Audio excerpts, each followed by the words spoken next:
चले क्वेश्चन पे, same question है। एक घनाकार ब्लॉक के एक फलक को अंदर की ओर से काटा गया है। इस बार किधर से काटा गया है? देखिए पिछले वाले क्वेश्चन में इसके ऊपर रखा गया था ऐसे करके, ठीक है, इस बार अंदर से काट दिया गया। तो घनाकार ब्लॉक था, मान लेते घनाकार ही ब्लॉक है, इसको ऐसे करके काट दिया गया। सेम कंडीशन उसी तरीके से है इस बार भी, ध्यान से देख लो, सेम, बस इस बार ऊपर से रखा था, इस बार नीचे आ गया। जैसे उसमें हुआ है वैसे ही सेम उसमें भी होगा। बात समझ में आया कि नहीं आया? नहीं समझ में आया? समझ में आया? अगर मैं कैसे मैं समझाऊं? हाँ चलो, ये बुक है, इसको मान लो घन है। अगर मैं इस पे ताला रख रहा हूं तो ध्यान से देखो, ताला इसका स्पेस को घेर रहा है, ये वाला तो ऐसे ही है, और ताला ने इसका स्पेस घेरा तो हमको इसका वक्रपृष्ठ दिख रहा है। अगर इसको मैं अर्धगोला मारूं, अब इतना ही शेप का इसके अंदर से ऐसे काट दो, सेम चीज वही दिखेगा, बस इस बार ऐसे करके देखोगे तब दिखेगा। क्लियर है? समझे? पिछले वाले ही क्वेश्चन की तरह है। तो सबसे पहले चलिए, सबसे पहले लिखना स्टार्ट करते हैं।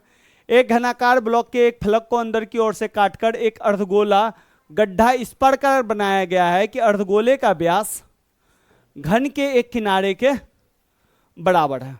लेकिन घन का किनारा कुछ दिया नहीं है, तो सिंपल हम मानेंगे, माना कि घन का किनारा x माने या a मान लेते हैं, a मानते हैं, क्योंकि घन के किनारा को हम क्या डिनोट करते थे? a ना, a मानते हैं।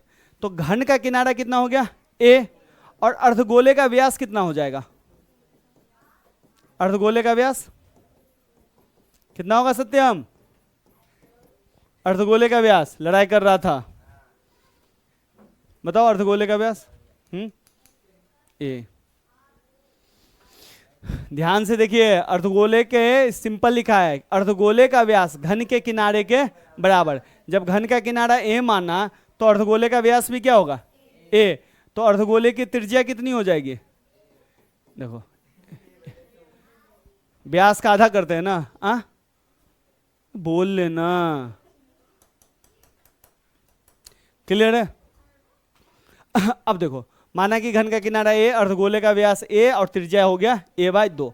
अब आइए, कह रहा है शेष बचे हुए ठोस का पृष्ठीय क्षेत्रफल ज्ञात करिए। तो भाई लिखिए ठोस का पृष्ठीय